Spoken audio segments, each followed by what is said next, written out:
parlar del viatge al centre de la Terra. Que no, 20.000 legües de viatge submarí. Va, anem, que ven un dinosaurus.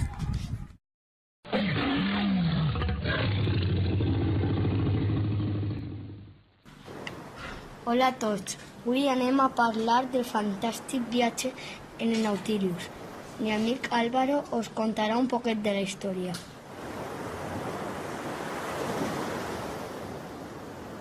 En l'any 1866, en la memòria de tots, està un monstre en les profunditats de l'oceà. Pierre i Conseil eren molt bons amics. S'anaren de vacances en un barc i estaven recorrent Amèrica del Sud. A les 7 de la vesprada, el monstre destrossà el barc i caigueren en la superfície damunt del monstre. Taurons, ostres gegants i monstres criatures més.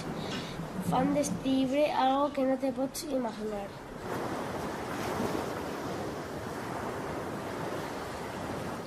Molt xul el llibre.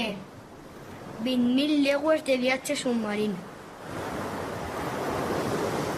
De Julio Verne.